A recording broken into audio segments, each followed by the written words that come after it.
Hi, greetings everyone. Thanks for joining. I know there's many people from all around the world joining us today. I'm here in California, and my name is Daniel Swid. I'm a founder of Better Worlds, which is a storytelling and communications platform. Sea Change is a story that I'm particularly excited about. It's about our changing world. It's about positive action, personal commitment, science, nature, climate, restoration, courage, and so much more. Just the thought of this adventure that these 6 women are about to embark upon has been so inspirational and motivational for myself and my family. It's also a story that all of us here today are actually already a part of just by joining today. My daughter Zoe is here with me today. Hi, I'm Zoe. I'm a freshman in high school, and I want to thank you all for joining us, and I'm really excited to hear more about this adventure. So as a brief summary of our time together, we're going to kick off with a video followed by an overview of the expedition, introductions from each of the crew members, and you'll also learn about ways you can support or get involved and stay up to date during this adventure. You'll notice there's some controls in your browser, a place to voice your comments or questions. Please use those as you listen, as moderators, we'll be monitoring those, and there's going to be plenty of time for Q&A. So let's begin with the sizzle video.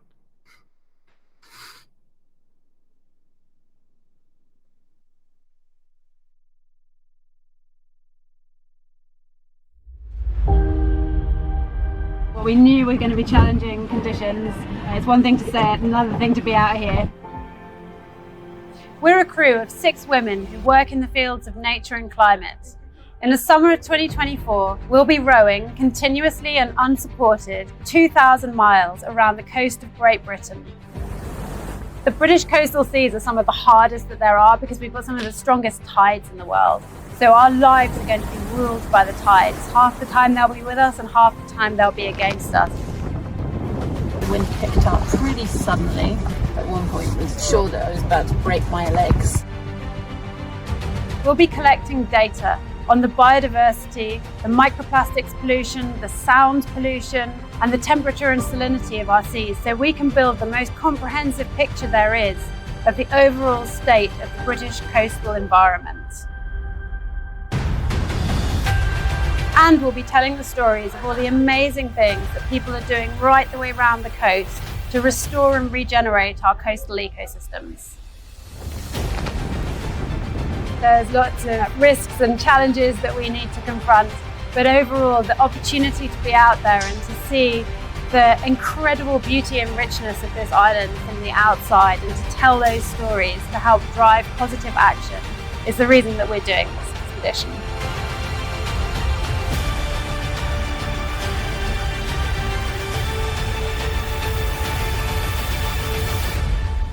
I'm Kat Bruce, and this is Sea Change.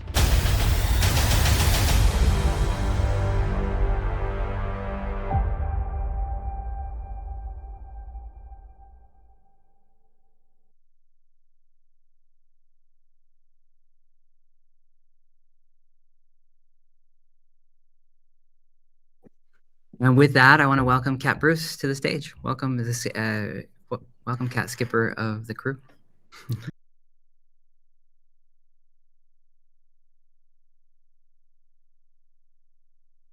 Oh, Kat, it looks like you're muted. Okay.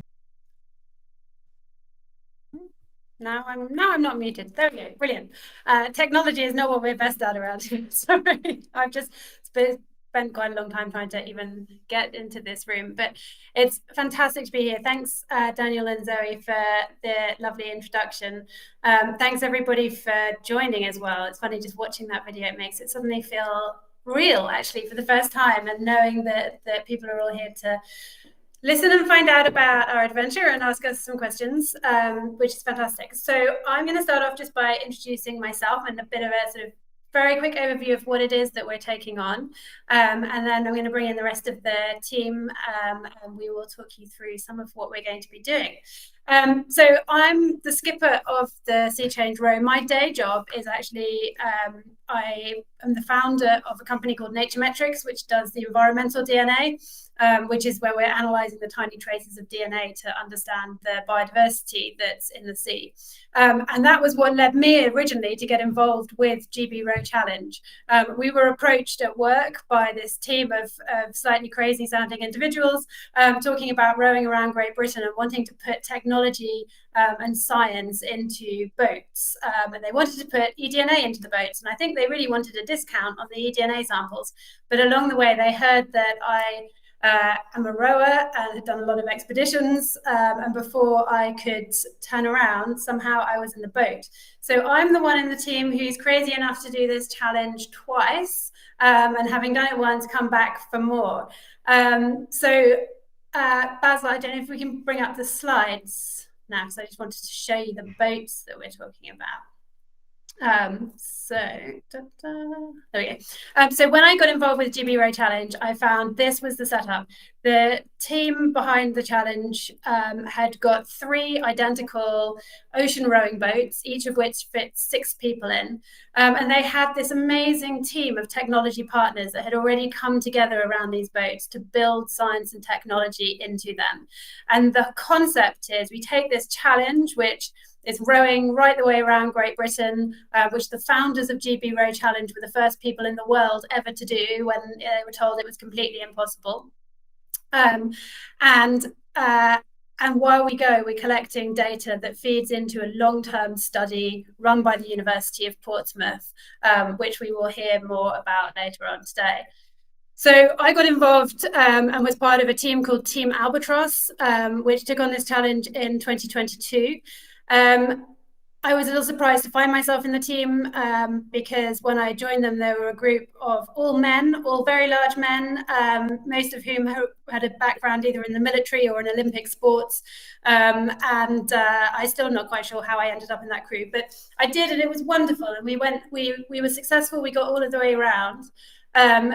That opportunity to see the land, to see this country from the outside, from a perspective that people very, very rarely get, and to understand actually and appreciate just how rich and beautiful our coastal environment is, sort of completely blew me away. But when I got back, I felt like there was more that could be made of this opportunity, because I felt like a lot of the narratives that we were using when we told our story were really around the threats and the pressures and the pollution, and those being the reasons why we were collecting the data. And of course, those things are all true, but I also knew from my day job that there are people right the way around the coastline that are working to restore and protect and regenerate our coastal environment.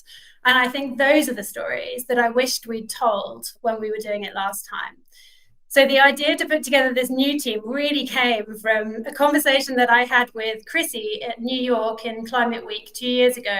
And I was saying how I wished we'd told these positive stories. And somehow this idea came from that to say, right, let's do it again. And let's put together a team of all women who come from environmental fields, so we can bring our own perspectives and experience to this, and let's tell those positive stories, and let's spread a message that it is absolutely possible to achieve a future where we have a healthy, rich, regenerated ocean. It's absolutely within our grasp. So that was the beginning of the Sea Change team.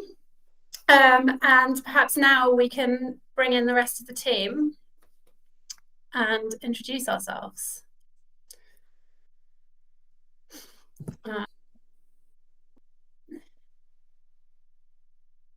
Does that mean I'm up next? I think we're all just coming in. I think we're all coming in. Okay, good. This is fun. Chrissy, yeah, why don't you, I've mentioned you already, so why don't you take it away? Totally, sounds good. Well, thanks, Kat, and thanks for being the crazy person who's kind of brought us all into this really exciting adventure. Thanks everyone for being here today. I'm Chrissy. The thing really driving me to participate this is just my own passion for conservation and biodiversity and my concerns around the biodiversity crisis. I mean, from, my whole life have just been inspired by the magic that is the diversity of plants and animals on Earth, and just a deep desire to try to do something myself about it. And that led me to the field of ecoacoustics. So I've spent most of my, career working on connecting people, bringing environmental and biodiversity monitoring technology into projects that can make use of data around the world. And that led me to Climate Week a couple of years ago, as Kat mentioned, and just got so excited by the idea of getting back into the field and doing something, with a small group of passionate people. And as Kat said, getting to use that as a real platform to tell the story of so many incredible initiatives that are happening by so many amazing people that are really making progress on these massive challenges that humanity is facing right now. So we assembled the coolest group of women ever. I'm so excited to be trapped on a boat with you also crazy people. So I'll pass it over to Aoife to introduce herself next. Cool. Thanks, Chrissy. So hi, I'm Aoife. I'm the first mate on the boat, so I'm helping Kat with a lot of the navigation side of things. So I joined the crew probably about 18 months ago now, after hearing Kat's inspiring tale of the first time she rode around Great Britain, and thought, why not? It sounds like a good challenge. I really like the purpose of the challenge. I firmly believe that it doesn't take one of us acting perfectly to solve the climate crisis and the biodiversity crisis. It takes all of us acting imperfectly. So by doing this, I hope to inspire more people to see their sea change moment and to take part in some kind of action to help improve where they live locally or in the global plane.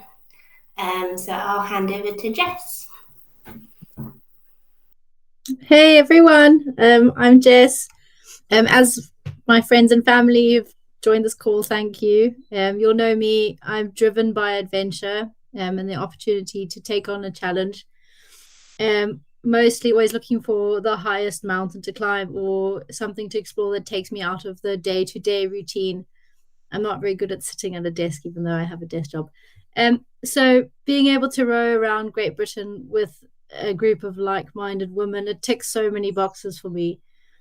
Being outdoors, pushing the limits of what we think our bodies and our minds can endure, as well as actively contributing to the cumulative data set of the health of the coastal waters through the data that we're collecting is very motivating. It's mind-blowing, actually. And then the opportunity to share our stories and collaborate in the right direction about restoration and conservation.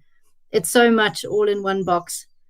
Back in Cape Town, where I'm from, for those who don't know, I always saw people who inspired me crossing oceans in rowing boats, but I never really thought that it was something that would be accessible or possible for me. So I was an observer for those adventures. So when this opportunity came along in November through LinkedIn, I just I couldn't not apply. So I just thought, when in life are we going to have the opportunity to do something like this? So yeah, that's me. Handing over to Lorena. Thanks, Jess.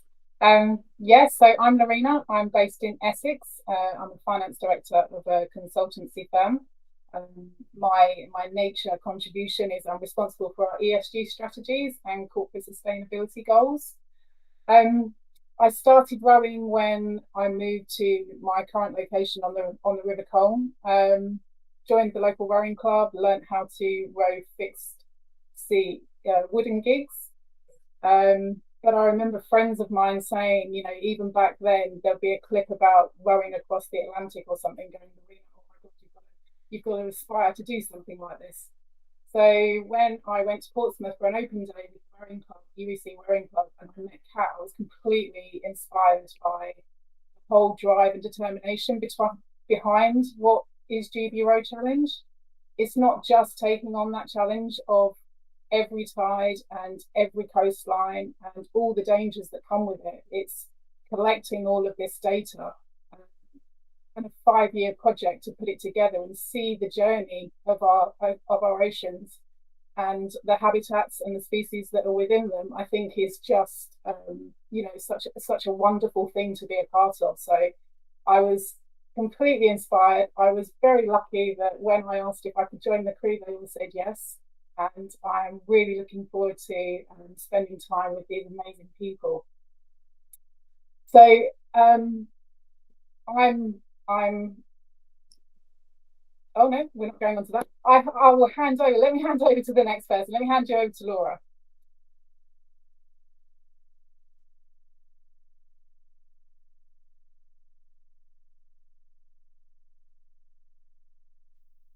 There you go. I was muted. Hi everyone. Thank you so much for turning up tonight. The way I got involved with Gibberish Challenge is a totally different route. I started a PhD for the research projects that Gibberish Challengers are collecting data for. And so I joined as a data analyst, and I wasn't thinking of doing it until I met Kat, and I met most of the crew already on a practice outing that I was subbing for originally, and I just fell in love with everything about it. Just the kind of bonds that we were forming already after like a day, but just a day fully together and fully switched on to be on the boat and row and take us places. Fell in love with the people, and it changed a bit, but I love all these women here. And I just loved the idea of exploring our marine environments, both in terms of lived experience and in terms of the data, because we can get such different pictures from each. And I love the idea of combining both experiences. And so that was that until about 3 weeks ago. I'm getting emotional now with because it's such an amazing thing, but unfortunately I've had to step away from it for medical reasons. But I'm still super excited for the mission of this thing, so I'm still fully part of the crew, and I'm going to contribute from the land to our mission about sharing all the stories that all the work that people are doing around the coastline to restore ecosystems. And we were fortunate enough, silver lining, that I had to step away when we still had some time to find a seventh member. As you may have noticed, we are 7. Yeah, so that the crew can still row around as a 6. And so with that, I will pass it over to our 7th beloved crew member, Madeline. Hi. Hello. So I'm Madeline. I am the final edition, having just joined a week ago, I think now.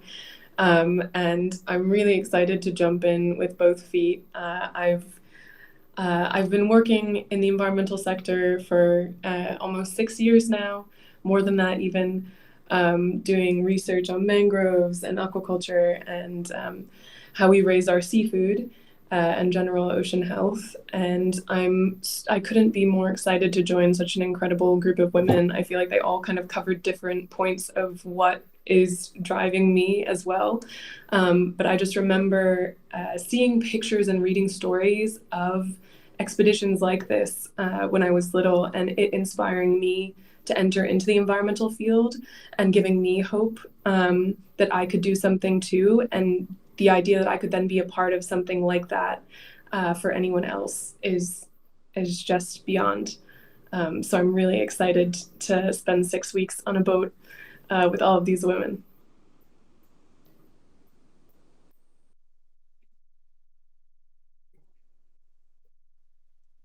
Cool. I think Amazing. we can jump into it. Yeah, do you want to pull up the slide deck? And something we also wanted to say is whatever questions come up for everybody throughout this, we're going to tell you about kind of how it works, what we're doing. Please send questions in the chat. We're super happy to answer them. I had a lot of questions when Kat first told me about this, so I'm sure others will too. So who's taking away logistics? Lorena?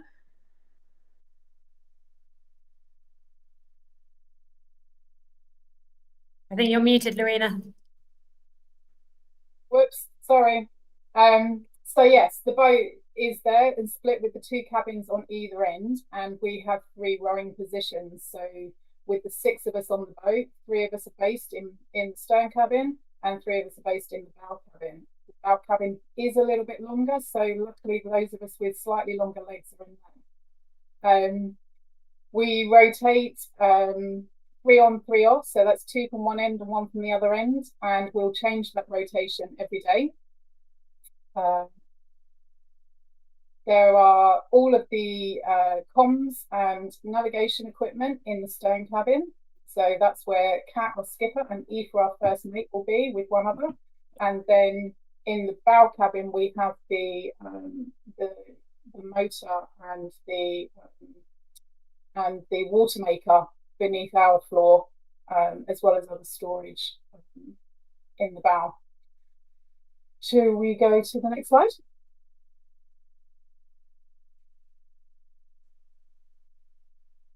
Okay, so we've got responsibilities on the boat, and one of the things that we've made sure is that we cover each other. There's going to be days where people are feeling good, there's going to be days when people are feeling less good, but with all the responsibilities, there's more than one of us responsible for each thing so that we can support each other no matter how anybody's feeling.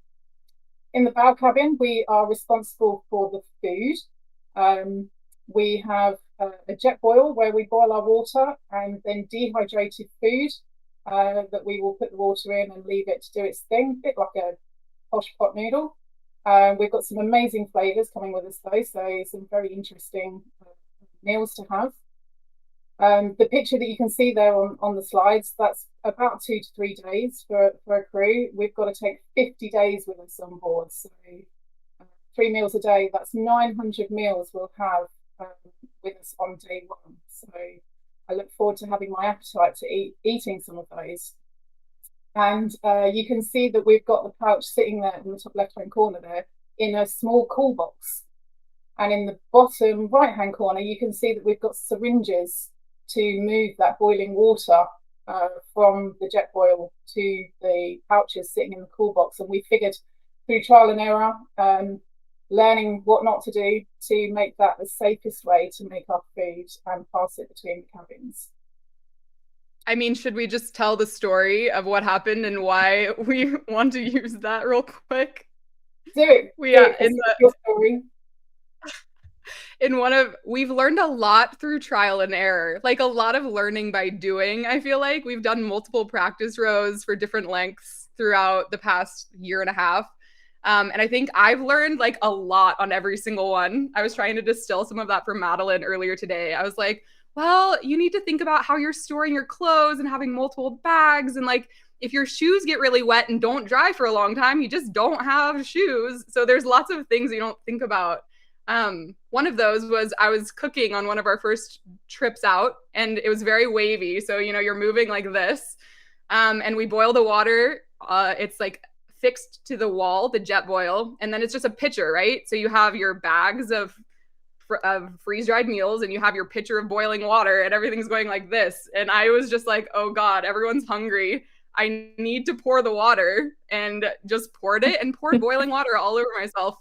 Promptly passed out, and then these nice people got to take me to the ER, and they peeled off all of my burned skin and bandaged me up. And so I'm very passionate now about the cool boxes and the syringes, and very excited about these new advancements.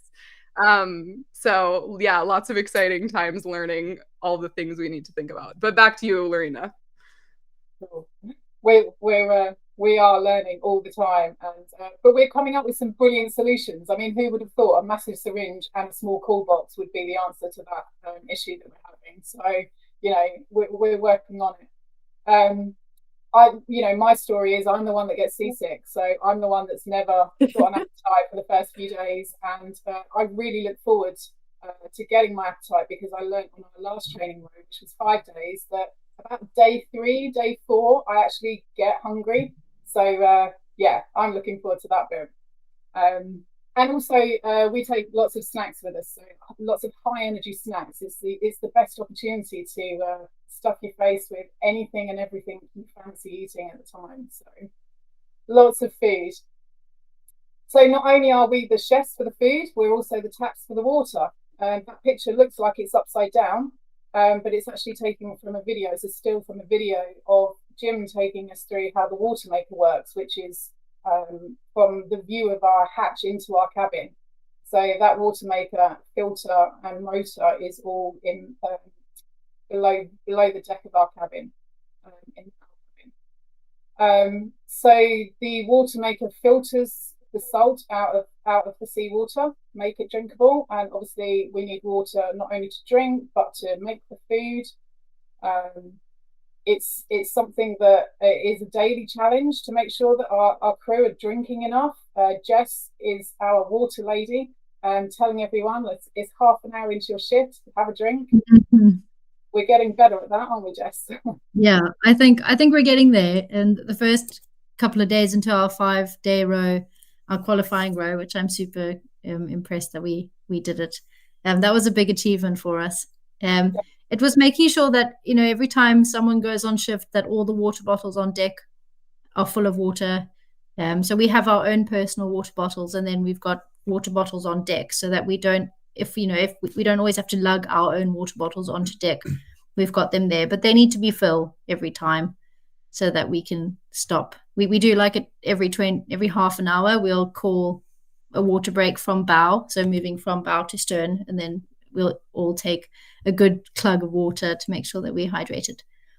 And on our 5-day row, there was a fair amount of troubleshooting for the water maker, which we learned a lot in just figuring out where various things could go wrong, like sticky valves, or how to get an airlock out of the water maker, as things that we've had to learn through experience, which is the best way to learn.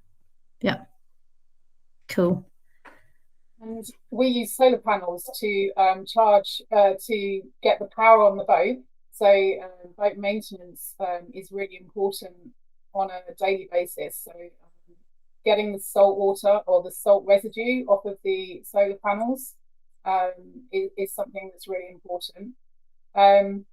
But there's loads of moving parts on the boat. So, the foot plates, the seats, the rollers, the bearings, we've got a varied understanding of lots of things. So should anything go wrong on our road, hopefully, we definitely will have the tools, but hopefully we'll also have the knowledge to know what to do with that. And we've got land support to help us with that as well, so we can always call on that. But the water maker, takes a lot of power, so we run that between 12 and 3 in the day. So the sun, if it's out, or the brightness of the day is at its strongest, so we can draw in as much power as possible to make that one. Basically, the message to everybody is we look after our boat and she looks after us.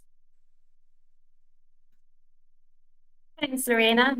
And actually, the next thing we want to just tell everyone a little bit about is the navigation. And this is a really good segue to the navigation, because the picture in the middle bottom there shows the feet of one of the rowing positions. That's the feet of the middle position, and the wire that goes across the top of it is how we steer the boat. So obviously we're moving backwards. We can't see where we're going. We don't have anybody sort of facing forwards with a rudder strings. We have to do that all from one of our feet. So the wire there is connected to the rudder, and you turn the boat by turning your foot. And we have a navigation panel, like a sort of sat nav, that we can see ahead of us, so we can see whether we're going in the right direction or need to correct.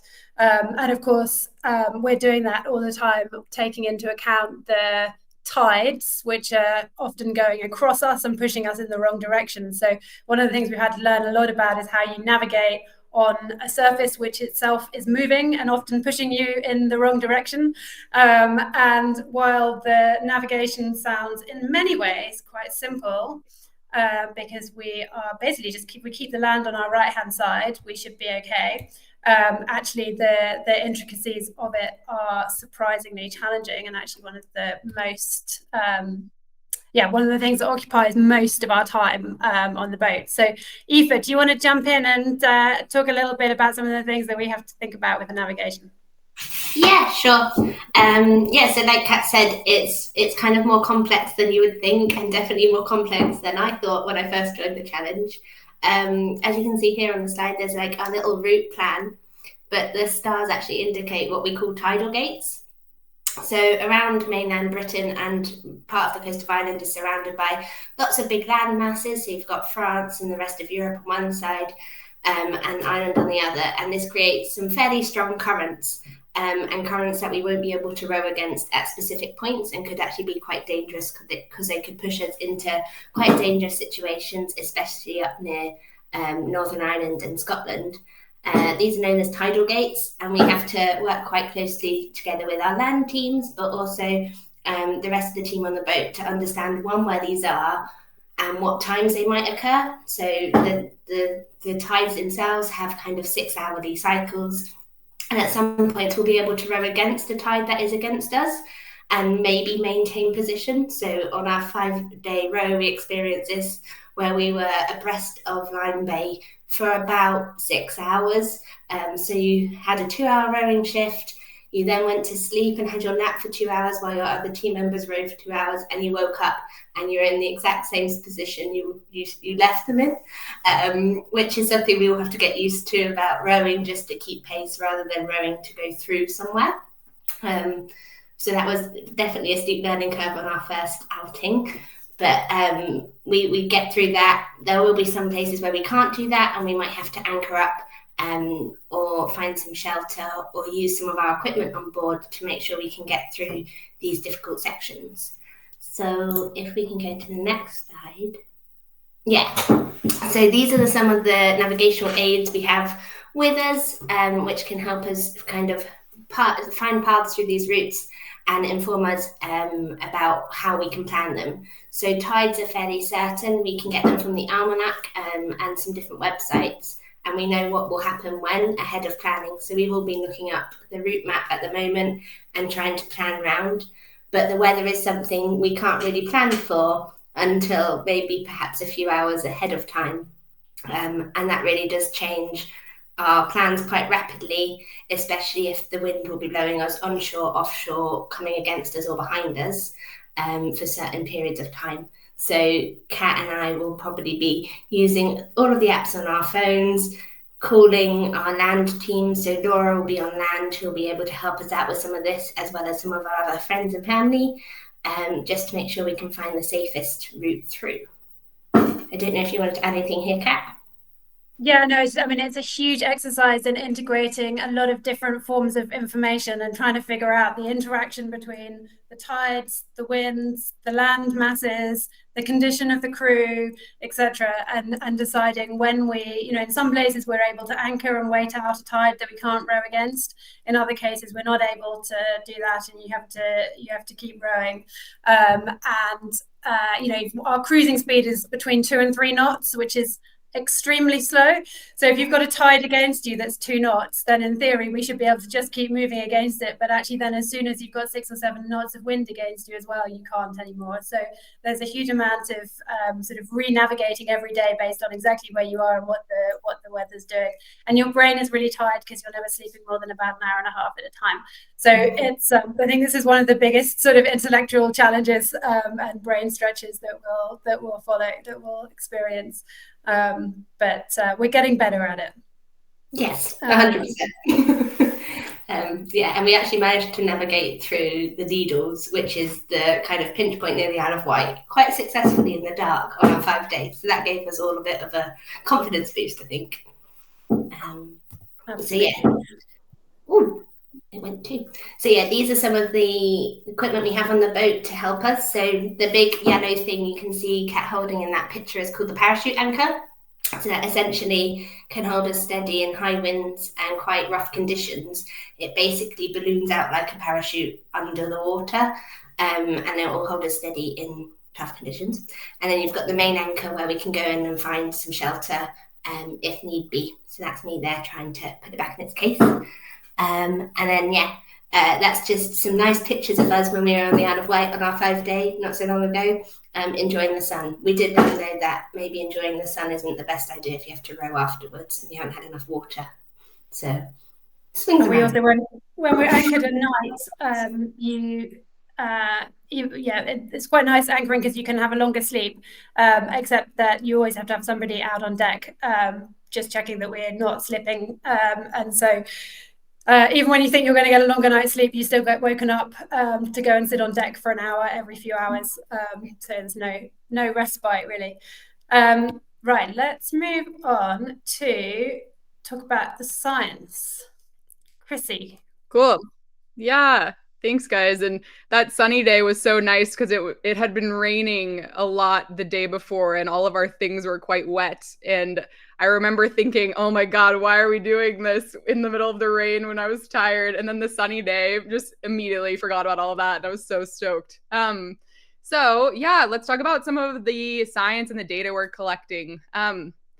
Big picture, it's such an exciting time to be tackling these challenges because we have the capacity to collect data and the technology to analyze it efficiently and at scale in ways that we never have before. So being able to collect massive amounts of data and then actually make useful analysis and insights out of that data. I mean, big data, AI, processing capacity, all these things are new technologies, and there's so much potential to really use them to inform what we're doing to tackle these massive problems. So this is a huge data set that's going to be collected. I mean, it's unprecedented work to have 3 years in a row of collecting this data set around the coast of Great Britain.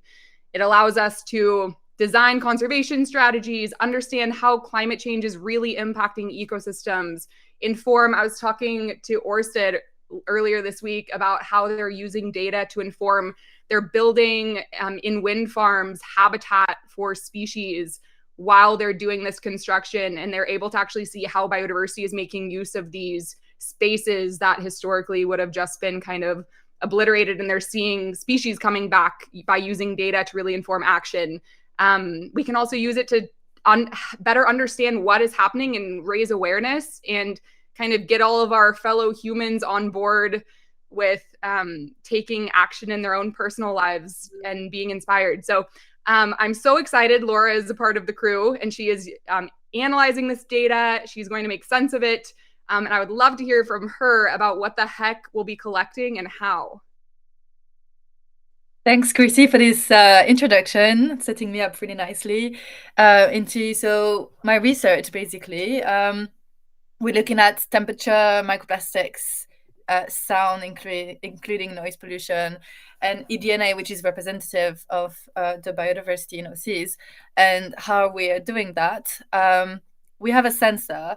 Sorry, we're not showing it. It's a very small sensor, very portable, that we attach to our rudder that measures temperature. And so we can see with this plot, you can see the color reflects the temperature, and the more yellow is the warmer. And so we can see which areas are at what temperature, and with the multi-year data, then we can see how that's changing over time. And here you can see the, sorry, can you go back? The triangles are monitoring buoy stations that stay there, every day for several years. And you can see how there's a lot of gaps in this coverage. So this data set is unique in that it's the entire coastline of the country, so unique in that sense. And then next slide, please. I've computed differences between the 2 years by averaging between small boxes, small geographical boxes, and we can see which portions of our coastal waters are warming at different rates, and that will have influences on what habitat, what animals can live there. Yeah, and some areas where up to 2 degrees warmer, and that's significant. We have to remember that it takes a lot more heat to warm up water than air. So 2 degrees in water is quite significant. Moving on. Looking at microplastics, it's a synthetic material that's made its way to every part of the ocean, every part of the planet. And so what does that do to the ecosystem? Basically, a whole synthetic substance that didn't exist a few centuries ago, so species are not adapted to it. And we're finding that species interact with plastics, microplastics, by eating them, for example, which has impacts on their metabolism and energy level. and population growth.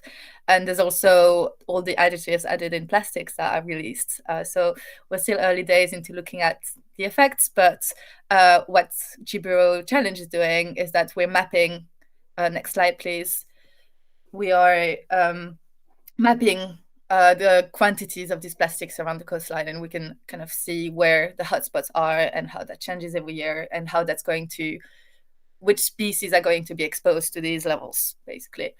Next type of data that we are looking at. Is it worth just saying this is such an incredible feat of engineering to have built this system into one of our storage hatches on the boat? And it's what the engineers have been working on for the longest time, I think, but it's such a tiny space and everything has to be made of metal, so that you're not putting plastics into the system and sort of contaminating it from its own sources. And it's pretty fiddly, but they've done an amazing job at building that in there, and it runs for 3 hours every day and filters about 200 litres of water each time. Thanks, Kat. Thanks. The kit itself is really exciting as well, as much as the data. Next piece of kit is also another feat of engineering, whereas we have a microphone, we couldn't tow it behind the boat, which is a kind of usual setup because it would include drag. So we built it, and by we, I mean the engineering partners of GBRO Challenge, Harwin and Polver, and they and Arasakwa, and they built it into the rudder. And so we can capture all the sounds that are going past the boat, including cetacean clicks, snapping shrimp, and all these kind of animals. And also we can look at shipping noise and noise pollution. Does this work if we play the sound? Oh. Let's try and play the sounds. Doesn't work? I don't think I don't think it works. The sounds are embedded in there. They're amazing. It's so cool when you pull out the sounds of the dolphins and the shrimps and things. But I think the original purpose was really to look at the sound pollution, wasn't it, Laura? Because it's such a amazingly strong sense in the oceans because of how far sound travels. And so animals use it for everything: communication, hunting, finding mates, etc. And now we're putting ships all over the ocean and doing construction and things and disrupting a lot of that. One of the people we're really excited to speak to on our podcasts is some people who've been working in Vancouver on where there's a pod of orcas that live very close to the big port in Vancouver, and they've implemented a new system where they're asking ships to voluntarily slow down to come into port to reduce the amount of noise so that it reduces the effects on the orcas. And then the port have agreed to give the boats a discount on their charges that they get when they go into port if they volunteer to slow down. So some really cool stories about how people are sort of working to try and reduce that sound pollution. Yes. And then finally, we're looking at biodiversity with a new kind of more modern technology, which is environmental DNA. And so, as Kat referred to in the beginning of her talk, we can actually sample the tiny traces of DNA that are floating around in the ocean, and we can sequence them and get a match with different what species it is from. And so we are again, it's a custom-made system based on a pump that is set with a timer, set to run autonomously. And so rowers change the filter every time it runs, basically, and store it on board. And so we're taking 2 samples a day, one in the morning and one in the evening, and we are looking at what species of vertebrates are present in there. And we can switch to the next slide, and here you can see the full filled dots are data points from 2023, and the open circles are data points from 2022. So we're really getting that coverage, which is really cool, and we're building the species list that we can compare to databases that are based on more traditional, maybe less efficient methods like visual sightings and stuff. And we are seeing really cool species.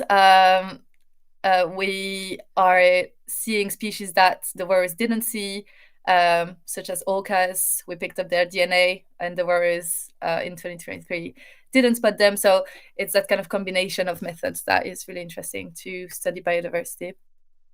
There's some really cool opportunity to look at the implementation of some new policies as well. So one of the things that we pick up a lot of in the eDNA is the sand eels. I think, Laura, you've been doing some analysis on sort of looking at the distribution and the changes in the density of the sand eels as they have been in 2022 and 2023, and then just now they're bringing in a new law banning sand eel fisheries in the North Sea, because there's such an important species that really underpins like that whole ecosystem and supports all of the seabird colonies and all of that. And so now we're in a position where we've got 2 years of data showing what the distribution and density looks like now, and we'll be able to sort of show whether there's an impact from the banning of the fishery. So it's really cool starting to see this data really sort of intersecting with some new large scale policies and conservation initiatives. Cool. And I think that the last section that we really wanted to cover is the storytelling piece. And this is the bit that I started with, and for me, this has really been the driver of this whole initiative and the Sea Change project, is to bring these stories of coastal conservation and restoration to a wider audience. Because partly Chrissy and I in particular have the luxury of traveling around the world and hearing so many inspiring stories and amazing narratives. We want to try and bring some of those to a wider audience. So if I can have the slides back. Slides have gone. There they are. So this started off with wanting to tell the stories of all of the projects going on around the coast. So one of the first things that we've done is actually map out what is going on, and just that in itself has been such an interesting and inspiring exercise to do. There are so many projects. There's so many projects doing seagrass restoration, doing oyster reef restoration, salt marsh. There's a lot of projects working on seaweed and sustainable harvesting and use of seaweed, and actually building a new industry around seaweed. We've got projects looking at sustainable fisheries. We've got projects looking at crustaceans and lobster fisheries and things. And it really does build a picture of just an amazing amount of positive interactions that are going on around our coast. And some of these are like massive multi-stakeholder, multi-organisation projects at the sort of seascape scale. So some of the projects that Blue Marine Foundation are doing, which is our charity partner, are with sometimes 10 different organisations coming together around a very large area, and others are very tiny sort of community-led initiatives. So we want to give a chance for all of those projects to sort of have a platform and to tell their stories. And we've actually been getting involved in some of them already. So Aoife and I went down and Laura went down and volunteered for one of Blue Marine Foundation's oyster reef restoration projects. We spent a day labelling oysters before they were put back onto the reef in Hamble. So yeah, this is just a different view of all of the projects. Oh, and one of the other things that we're mapping out is the cultural heritage projects, because of course Jess, who I don't think you mentioned in your introduction, actually, you work for ERM cultural heritage specialist. Absolutely. So I thought I would bring a bit of a cultural twist into the team and think about what types of cultural heritage we could map along the way. I thought I mean, obviously we can, the UK and Great Britain is littered with cultural heritage. Like there's castles everywhere, as we saw on our 5-day row. Chrissy was quite impressed with how many castles we passed along the way. But my focus was more on intangible cultural heritage. And I tried to bring in, because we were a team of women rowing around the coast of Great Britain, I thought, how can we tie that in?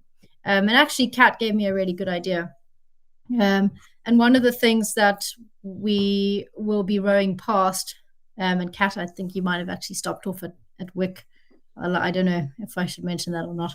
But so one of the things is that the herring gutting that was done in the past it was predominantly women who would come from all over in the Scottish Highlands to gut herring, and they worked in like teams of 3, and all their belongings were transported from where they lived down to the area. So the herring are fish, obviously, that would spawn and run between northern Scotland and even all the way down to Yarmouth, which is kind of, if you look on the map, Great Yarmouth is, I suppose, halfway down, maybe a little bit further. I'm still learning. And women would travel from all over to come and gut these fish in groups. And they could gut like an average of 40 fish per minute with one stroke of a knife. So they really were phenomenal. And they made the industry. So as we go around the coast, and especially when we get into Scotland and the Scottish Highlands, we're going to focus on that. There's also a few other projects of interest that I'm trying to focus on. So one of them is Farne Island, which is on the east coast, off the coast of Northumberland. And another example is how the daughter of a lighthouse keeper, she rescued survivors off a cargo vessel which was wrecked on the rocks near the lighthouse in 1838. So just as we go around, I think it would be really good. We need to acknowledge what people have done in the past and how they form part of the intangible cultural heritage of Great Britain. I mean, I could probably talk for hours. The UK has recently ratified the UNESCO Convention for the Protection of Intangible Cultural Heritage. So that's going to unfold in many ways in the years to come, with companies like needing to integrate intangible cultural heritage into their developments. And that's part of what I do on my day job. But yeah, just to avoid going off on a tangent, and I know that we've got a few minutes left.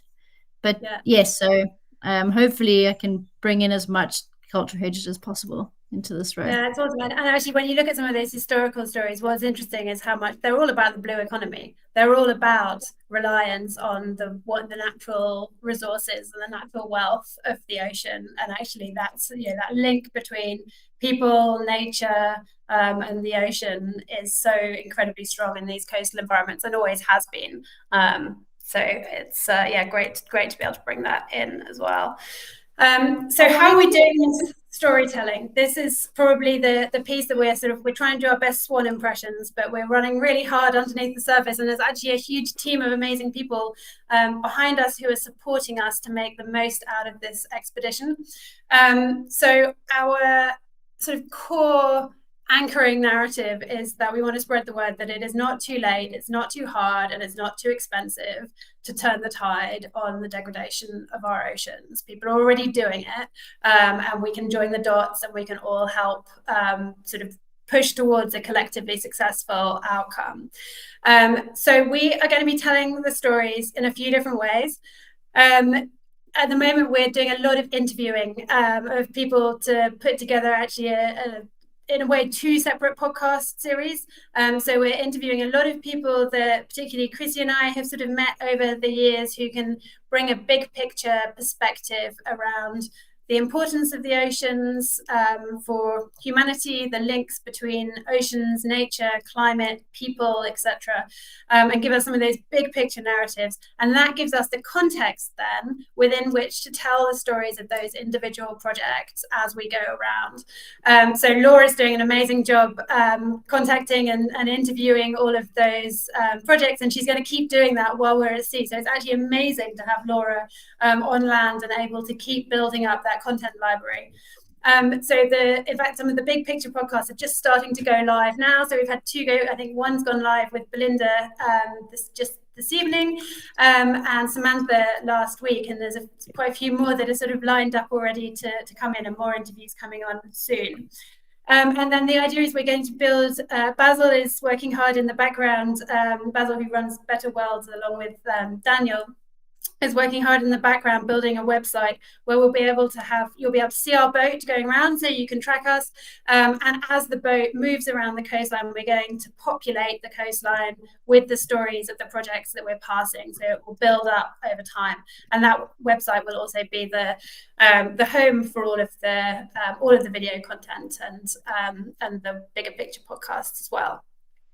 We're also very lucky to be working with Lindsay Kent, who's a film producer, and we're hoping that we can pull in some funding sort of between now and actually a bit of time after the row to create a documentary film about this row in which the adventure itself is sort of used as the anchor, and then we use that to do the storytelling and to pull in the stories of the conservation projects and also the science and technology that we're using along the way. So I know they're very keen that we get ourselves into some really dramatic situations because it makes for really good film content. We're trying to sort of balance that with needing to get around safely and successfully so we can collect all of the data. So we've got the podcast, we've got the film, and then we've also got a collaboration with Waterbear, who are a streaming platform, a bit like sort of Netflix, but for positive impact storytelling and filmmaking. And they're also going to be running a campaign to push some of our content. Yes, as Lindsay says, safe and dramatic is the goal. So then, yeah, it's just summarizing the website. So with the website is where you can find everything really about us. So we'll be also keeping a social media stream going as we're going. We'll be chatting to Laura all the time. So all of the sort of voice notes, films, pictures, sort of daily logs, etc., will come through Laura. Those will all go up onto the website alongside the tracker and the stories about the conservation projects. So hopefully that will become a really useful, informative and interesting place to go. I mentioned lots of people behind the scenes. Really want to give a massive shout out to all of our partners and sponsors. We've pulled together just the most amazing group of organisations who are, because of who they are also able to be fully integrated really into the stories that we're trying to tell. So we've got a lot of, we've got some foundations, we've got some sort of impact capital companies, we've got several representatives of the wind industry. Now the wind farms is like, I hadn't realized this before we went and did GB Row Challenge in 2022, but you know, the wind industry is such a massive feature now of our coastal environment, and we're going to be going through a lot of wind farms. They're quite fun to go through, and when you're going against the tide, you can count off the turbines that you managed to make it past. So it's great to have the wind industry on board and actually be able to talk about some of the work that they're doing to drive nature positive outcomes alongside the sort of industrial work that they're doing. And then we've got just a really great range of other sort of impact driven sustainable companies that are supporting us in lots of different ways. So massive shout out and thanks to, if there's anybody from our sponsors on the call, thank you so much. How can you get involved? Does anybody else want to talk through this? I feel like I've no. Sure, I can add some. Right, it took a while to get off mute. Sorry, go Chrissy. Oh, yeah, Jess, you want to go? No, you first. I'll follow. It's all good. Okay, you can add whatever I missed. I guess the first thing is get involved with this like grander initiative of all of us thinking about how we can contribute, right? I think we can all think about, what am I purchasing and how am I voting for the future I want to see with my money? How am I spending my time? Are there little ways that I can adjust my life to be more aligned with the goal of healthier seas and the planet? I mean, it's going to take all of us to tackle some of these challenges. And then more specifically, please follow along with us and tell your own stories. We set off June 9th, which is terrifyingly soon. As Kat mentioned, you can follow us on our website. That'll have a tracker that you can see where we are. You can see if we're moving or if we're still, and along with some of those stories. Donate to our charity partner, Blue Marine Foundation. They're doing incredible work all around the coast, also globally. So go read about their work and give some of your funds to that.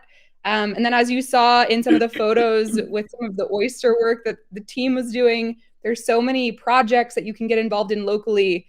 Seek them out, get involved. Again, this is a community effort. See, every single place we are is an ecosystem, right? My house is in an ecosystem. Where you're sitting right now is in an ecosystem.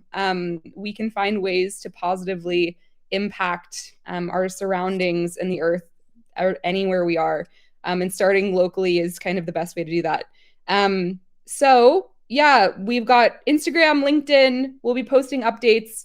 The website, those are probably the best ways to keep track of us. And we're excited to kind of share our efforts with everyone else. Okay, here, there's our Instagram. That's how you can find us on LinkedIn. And then that's our website. If you have any ideas, that's our email address too that we'll be checking.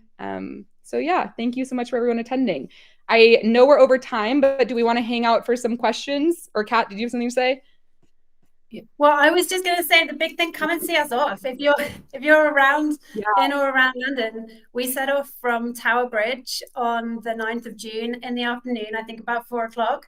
And until then, between the 7th and 9th of June, we'll be hanging out, getting our boat ready, loading it, etc. at St. Catherine's Dock, which is right next to Tower Bridge. It's a really cool place to hang out. So come and say hi to us. And the send-off and departure is a very, very exciting thing to see. I think those of us who went along last year to see the crew off came away with goosebumps and immediately signed up for this year. So come and see us, but beware, you may end up signing up to get in a boat next year. Yeah, that's it really. Madeline. We have several questions if we want to jump to the questions that people have asked. So top question is, any plans for a documentary about this voyage? Yes. Yes is the short answer to that question. And like Lindsay was saying, we're hoping to have some safe but dramatic scenes to include in there, and to really highlight some of those smaller stories that Kat was talking about before. And you're bringing your drone now, Madeline, right? Yes. So hopefully we will have some good drone shots of the boat. Amazing. Yeah, we've been trying to practice getting used to filming ourselves, which is really hard to remember to do when literally just surviving is quite hard. And then dramatic things happen and you immediately think, oh gosh, we should have filmed that. But I was also talking to Basil. Yeah, I was talking to Basil last night about, he was like, you also have to catch the drone on the boat. And I was like, oh yeah, you're like moving and then we'll have to somehow catch the drone also. So that sounds like a very interesting new challenge. It's going to be like everyone vying to try to grab it. I'm doing a lot of practicing with the drone between now and June 9th. Yeah. I might try and like run and catch it at the same time, just but there are laws. You're really not supposed to try to catch it in dangerous ways. But yeah. Anyway, someone would like to know if the boat can capsize. I've done my best to answer some of these questions just in the chat. The boat can technically capsize. They're designed to be self-righting. So if they capsize, they'll come straight back up. I think that straight back up probably feels like quite a long time if you're in the water. But we all have to, so we slightly made light of it, but actually we take a huge number of safety precautions throughout the row. So we always wear life jackets on deck. We're always clipped on to the side of the boat so we can't get separated from it. That's the most dangerous thing. And if you're in big seas, you keep all the hatches shut, which helps the boat rewrite if it does capsize. But before it capsizes, generally there's a lot of things that you can do to make sure it doesn't. So things like if you're in a big following wind, if you've got a big tailwind, that's one of the capsize dangers, because the boat ends up going too fast down the waves and then sort of catches the next one and overturns. So before it gets to that point, you put out what's called drogues, which is like a sort of almost like a canvas bag that you drag along behind the boat, and it slows you right down, and it makes you very, very stable. Once you've done that, you're really the capsize danger is pretty low. So as long as we're sensible, we'll be fine. Try really hard not to.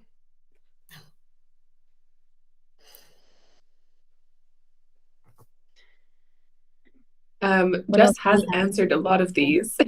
I've tried. I tried to answer as we went. Let's still ask them and talk about them. Yeah. What's a boat's name? Correctly, like how much water do we need today? I've said 3 to 4 liters per person per day. I mean, I'm on the water watch, so I'm assuming everyone's. So you decide. That much. including food. I included food in that because we need about a liter, And maybe one of 2 my liters. questions first coming on was, how are we fitting all of that water on this tiny boat for 6 women for 6 weeks? And it turns out we have a water maker. Yeah, but I guess additional to that, we do have what we call a ballast, which is this portion of weight in the boat, which is our emergency water supply, which is about 100 litres of water that we store in underneath the bow cabin for backup if our water maker has issues. I see Esteban, who's a colleague of mine at ERM, so I'm biased. He said, are any large animals that you're expecting to see? Oh, well, so when I was actually amazed when we did it in 2022, we saw 7 or 8 whale sightings, all of them minke whales, I think. But I had not expected to see those just right around the UK. In fact, there's been humpback whales sighted off the south coast this year as well. The orcas, which we didn't see, and they were seen in the Moray Firth the day before we went across it. So they're definitely around. And then the girls from last year found the orcas in the eDNA. So I think this year we might see them for real. I hope so. There's a question I want to hear everyone's answers to, which is, what have you learned most about yourselves as you prep for this? I'm super curious what you guys have learned about yourselves, if anyone wants to answer that one. Well, I get seasick. I have learned that I'm seasickness for Lorena. Yeah, same for me actually. I had a bit of seasickness, but I've learned that I work in a team much better than I thought. And I don't know if it's this team, but I've really learned a lot about just managing each other's and at during tough times and being sick and being tired and I've learned that my appetite is like for 3 people at sea. Like I will, if there is any spare food, it will go in my mouth. So I don't know what it is. I don't know if it's like survival tactics or what. I just eat. So that's what I've learned about myself. Yeah. I think I've learned about everybody else actually in terms of what a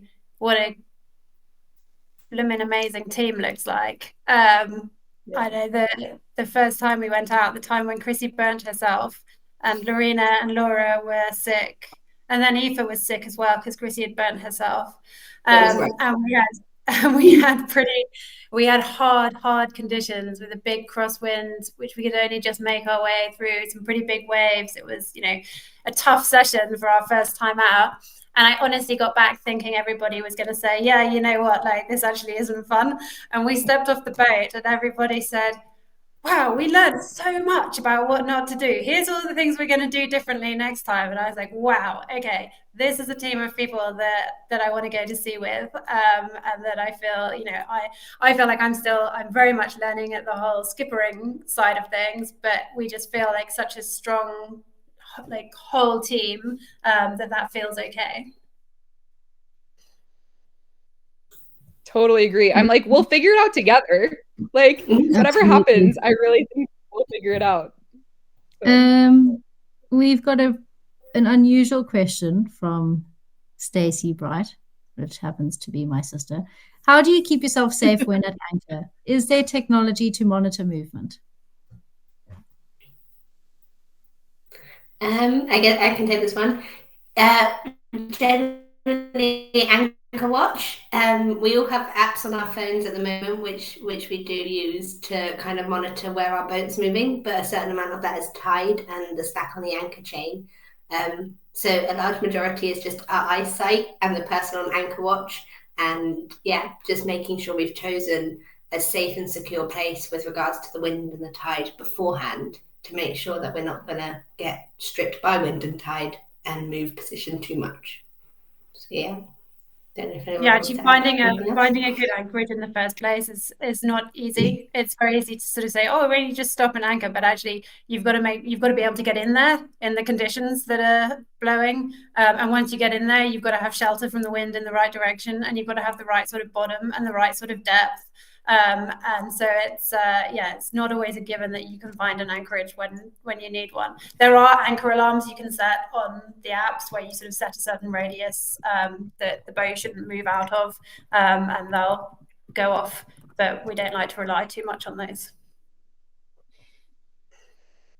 There's one question on the chat I'd really like to answer, actually, from Heidi Berger.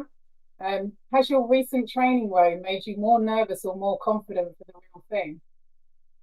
Personally, after successfully rowing from Plymouth to back to Portsmouth in less than 5 days, which was the window that we had, I was completely elated and so excited for actually going on the real thing.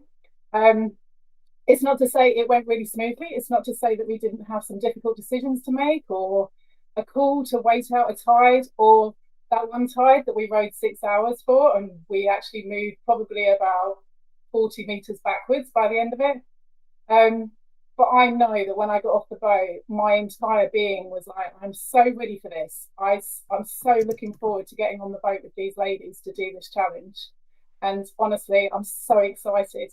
So I think from my point of view, the nerves, I don't know where the nerves are. They might come as we get closer to the launch day, but pure excitement at the moment is what's driving me.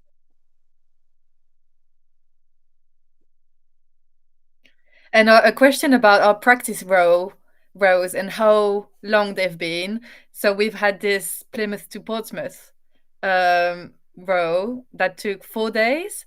And then previously we had a few weekends, 2 or 3 weekends. So a short, an overnight, Saturday to Sunday type of thing. And then we're going to have another overnight soon, next week, 10 days from now. Yeah, so a few 2 days here and there, and then a full day. And that'll be Madeline's first experience on the boat, and sleeping on the boat. So it's good. We thought it would be good to give her one go at it before we set off. Most of us, we're supposed to have done 200 hours, but Madeline, you'll have done about 20. And originally we weren't even going to do an overnight. I was like, well, first time I sleep on the boat will be will be after we take off. Yes, it's so definitely it's good the right that I do plan. get at least one. Yeah, the focus won't be on the sleeping. Yeah. Nobody's asked about the toilet situation. I love that. I was waiting for someone to ask. Do you want to take it away, Jess? You mastered it last time. Oh God, if we have to go there. Well, I feel like there's a reason why no one's asked. It's a very simple. It's a bucket. We could do a poll. What do people think we do with the toilet? Do we have a toilet on board? Poll for those who are still on the call. How do Guess you the think toilet. we go to the loo? Anyway, so it's a bucket. It's very simple. There you go. Yeah, you do what you need to do, and you buck and chuck. So yeah, it's one of those things. It's human. Every human being needs to do it. So it's a body versus mind thing, as Kat will tell you. I'm speaking, but I was probably one of the most nervous to cross that line when I first stepped on board. But yeah, it's part of what has to be done. Whatever goes into your mouth needs to come out the other side at some stage. So yeah, I won't say much more. You can use your imagination. And at the other end of the spectrum, Lucinda's asked about whether we're allowed luxury items, and if so, what will we take? I feel like the definition of a luxury item changes. Yeah. Like multiple pairs of underwear, like luxury. Or room spray. I have room spray. Room spray. Oh, and you recently got a little tiny mirror to Velcro onto the inside of one of the cabins, right? Yeah, that's bow cabin luxury. Bow cabin luxury. Yep, exactly. Yeah, it's definitely getting a balance between like you can't take too much stuff because actually it makes your life way harder in such a tiny space if you've got too much stuff. So everything that comes needs to have a real purpose and it needs to be used. But at the same time, if there are small things that will like genuinely make our lives easier or slightly better or happier while we're out there and they're not going to take up too much space, then there's no reason to make it more difficult than it needs to be just for the sake of it. Yeah. What are we looking forward to during the challenge?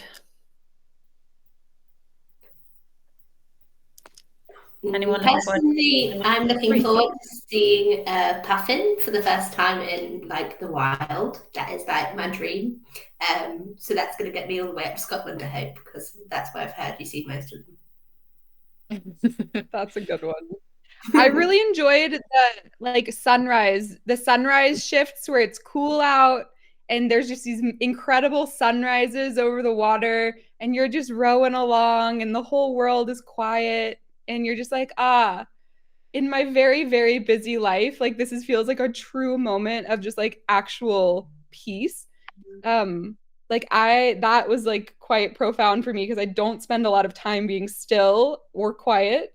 And so I'm actually kind of excited to be forced into stillness and like repetition and not just hustling all the time to like get all the things done. So I think that like those like moments of just like actual peace in my being is what I'm really looking forward to. I'm looking forward to turning my phone off, Chrissy. You know, and not being at people's beck and call, and you know, it constantly going off, and you feeling like you need to respond.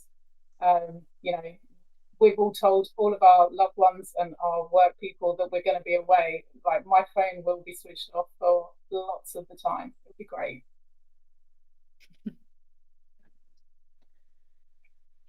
And there's just been a final question. Will there be time for a swim? Oh, I'm a scuba diver and I was really looking forward for that day where it's too windy to row and we kind of go and anchor in a bay that is protected from the wind, so it's quiet, like the water's calm. And I was gonna take my mask and snorkel with me to go for a dip, but yeah, I hope the team can do that for in my name. We will. An honorary swim. I'll bring like a symbolic mask and snorkel. Well, we'll probably need a mask and snorkel anyway in case we have to go for a swim to fix something on the rudder or something like that. Any opportunity to get in the water, I will There's two different ones. There's like the accidental swim, the mandatory swim, and the fun swim. There's different kinds of potential swims. Yeah, I'm up for all three because that's the closest we're going to get to a shower. Yeah, I feel that. Cool, guys. We're a bit over time. This has been super fun. You guys know where to contact us. Any other questions? Any ways you want to get involved? We're super keen to make this a real collaborative effort. So reach out to us. Anybody else want to add anything? All good? Yeah, this has been great. You wrapped it up really well.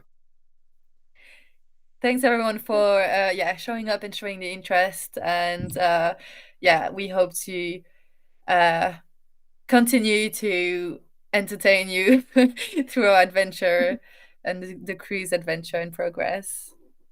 Yeah, absolutely. So we'll share links on how you can track us as we go around. I saw one last question about how people on land can send us love while we're out there. Yeah, we should have phone signal most of the way around. Plus, there's the Instagram and social media. So, yeah, absolutely. Cool.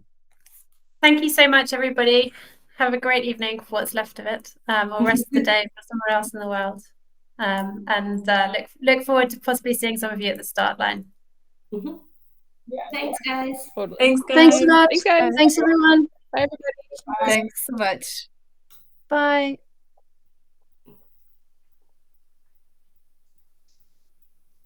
That was so good. I don't know if we're still. Yeah.